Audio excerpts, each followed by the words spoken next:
Well, hello, I'm Les Miller. I want to talk today, video title, The Real Truth About Ellen White's Plagiarism. If you've looked around my Les Millman channel, you've seen a few video choices now on subjects like this. Several videos I've made, by the grace of God, I hope and think, dealing with the subject of all the anti-Adventist criticism out there and the anti-Ellen White criticism especially.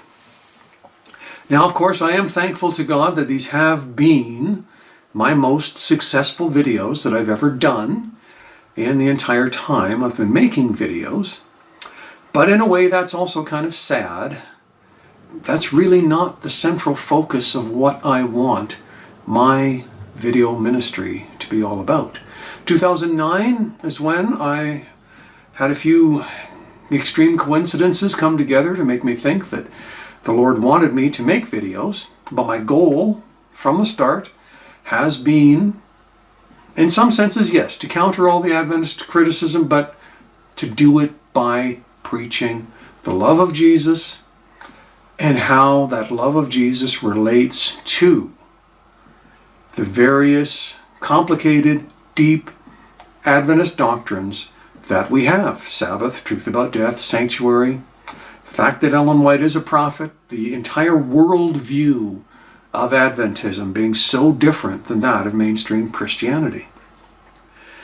It was understanding that worldview that brought me into the church, but it was only after, really before, after, and during an experience of the forgiveness of Jesus. And that's what I'm trying to get across. That the gospel is not just that one thin little sliver of truth of God wants to forgive you for your sins. It's an overall grand experience of knowing what He has done in every aspect of your life, applying the cross to you, and how He's fitting your life into the great plan of world history. I will give you an example first to make the point that this video is trying to make. This is from my book. I'm not going to give you any quotes, but just an overview. I Was Saved in a Living Room, the definitive guide to one-on-one home evangelism. I wrote this basically to do the same thing that I'm trying to do online in video here.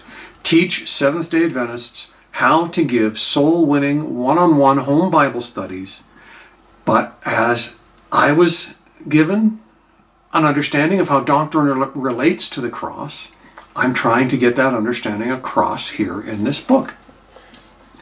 I start out with several chapters on evangelistic theory, and then 3 chapters full of Bible studies. One is a more basic set that goes through the main points, as I keep saying in video after video, the 3 great questions of life. Who is God? What has He done for me? What does He want me to do for Him in return? And then the next set of Bible studies relates these kinds of things to prophecy by repackaging that same set of questions into a breakdown of the 3 angels' messages of Revelation 14. That, of course, is what Adventists spend a lot of time talking about. Then I've got a chapter, topics to cover as the need arises. Side issue Bible studies that maybe not everybody needs to deal with. Then a few chapters at the end to sort of round everything out, to give meaning to the whole thing and help us understand as a church where we fit in to the progress and development of the gospel in our time. This is not a shameless plug for this book. The example that I'm trying to make with this book is, as far as structure and format go, I borrowed this, unknowing to me, because it was about 20 years later, I borrowed this from a book called How to Boil Water. Now, I don't have a copy anymore.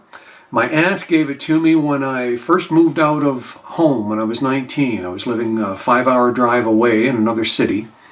Now, just as this book is designed to teach people who don't know how to give Bible studies, How to Boil Water is designed to teach people who don't know how to cook, how to cook. It followed the same format. That's where I got the idea for format from. It had a few chapters on cooking theory. There was a set of basic recipes. And then there was a more in-depth, complicated set of recipes. The basic recipes were for 1 month. And sometimes in one recipe it would say, make a little extra of this ingredient because you're going to need it for tomorrow's recipe. And I talk a lot in this book about how to relate one Bible study to another. Then the next chapter was 12 gourmet recipes to try once a month. Once you've tried all 30 of the basic recipes. Then the book had 1 or 2 concluding chapters, and that was it.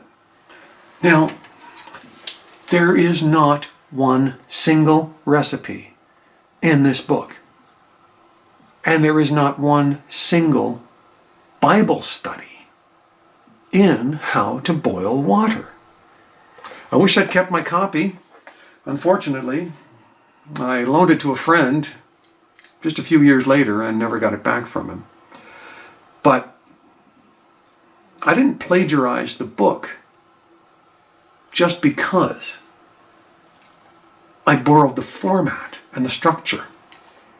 The real problem with Ellen White's plagiarism, the charge that people lay against us, is from their own wrong definition of the word plagiarism.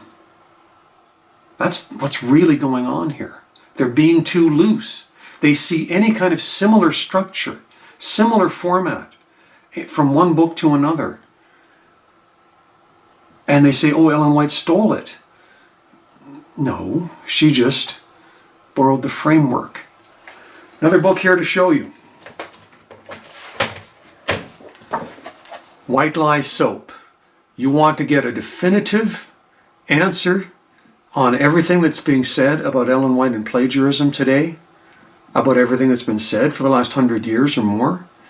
This book and this man's channel, Pastor Kevin L. Morgan, great channel, great book. White Lie Soap, as it says, for removal of lingering stains on Ellen White's integrity as an inspired writer. He starts off by telling the story of specifically the more recent book about her plagiarism, and that is, of course, The White Lie, written by Walter Ray, around 1980, I think. I wasn't an Adventist then. But I'm just going to go with some quotes from White Lie Soap here. Page 81. The notion that plagiarism is unacknowledged borrowing is a product of the Victorian age. About halfway through the 19th century, and even afterward, writers and scholars borrowed whole chunks of material from one another with comparative freedom. In his literary history, Plagiarism and Literary Property in the Romantic Period, Taylor J. Mazzeo describes literary borrowing in the period just before the Victorian age. Writers who did not acknowledge their borrowings, even implicitly, were not considered plagiarists, no matter how extensive the correspondences, if they had improved upon their borrowed materials. Now this, of course, is the answer usually given by Adventist scholars when the plagiarism charge is laid. They had a different definition of plagiarism. Ellen White was working according to the culture of her day. You have to judge her by her culture. Well, let's get a definition of plagiarism from our modern view. And this is page 83. Irving Hexham, Department of Religious Studies, University of Calgary, my home city, has given a 21st century definition of plagiarism. Plagiarism is the deliberate attempt to deceive the reader through the appropriation and representation as one's own, the work and words of others. Notice that the current standard for academic work has to do with straightforward copying of strings of at least 5 verbatim words, or with continuous paraphrasing of another author without serious interaction with the material. Frederick G. Hoyt added additional criteria.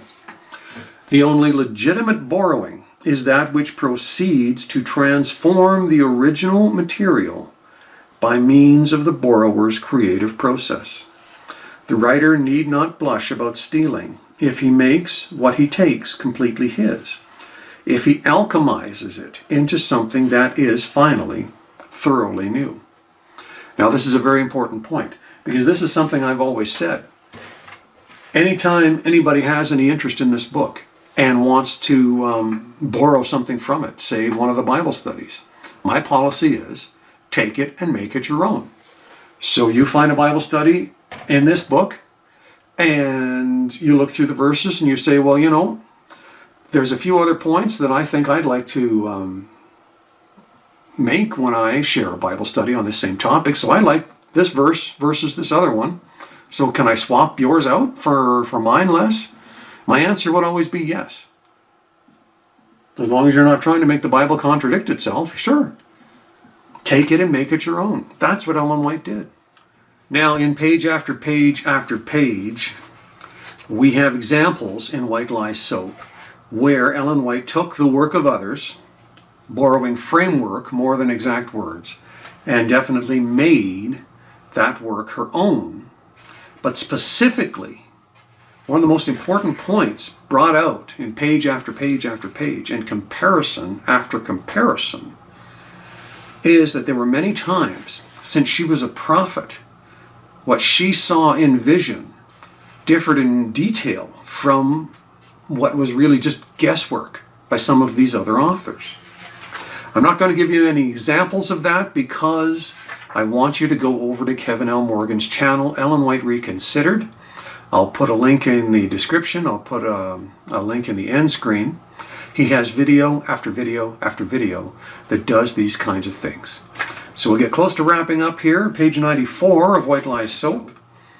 In brief statements regarding the writings of Ellen G. White, 1933, W.C. White and D.E. Robinson told how God counseled Mrs. White to look for books that would provide gems of truth tersely expressed, with divine assurance that she would be guided in distinguishing the true from the false. Page 96 here. Ellen White's reworking of March's words in the Desire of Ages chapter on Jesus' first Passover visit is simple elegance and is more memorable than the original. March's thought gem was first cut, polished, and reset in a testimony about the consecration of ministers. So there's Kevin L. Morgan giving some great thoughts on just exactly how to understand Ellen White's borrowing. People who want to buy into this loose definition of plagiarism, if they take that loose definition of plagiarism and apply it to the Bible itself, then there should be no duplication of stories in 1st and 2nd Samuel, 1st and 2nd Kings, 1st and 2nd Chronicles. Those books may have been written hundreds of years apart by totally different authors. Were they plagiarizing? And there should only be one gospel. Didn't Matthew and Luke plagiarize from Mark? And now we will get words from Ellen White herself here. This is Review and Herald, October 23rd, 1894, paragraph 6. Gems of thought are to be gathered up and redeemed from their companionship with error, for by their misplacement in the association of error, the author of truth has been dishonored. The precious gems of the righteousness of Christ and truths of divine origin are to be carefully searched out and placed in their proper setting, to shine with heavenly brilliancy amid the moral darkness of the world. Let the gems of divine light be reset in the framework of the gospel. As I will tell you, that I've said many times before, I have found the love of Jesus in the Seventh-day Adventist Church. I have found forgiveness for my sins in the Seventh-day Adventist Church. We are a Bible church. These charges against us are lies. Lies by people who don't want to finish what Martin Luther started. And that's what Adventism is really all about.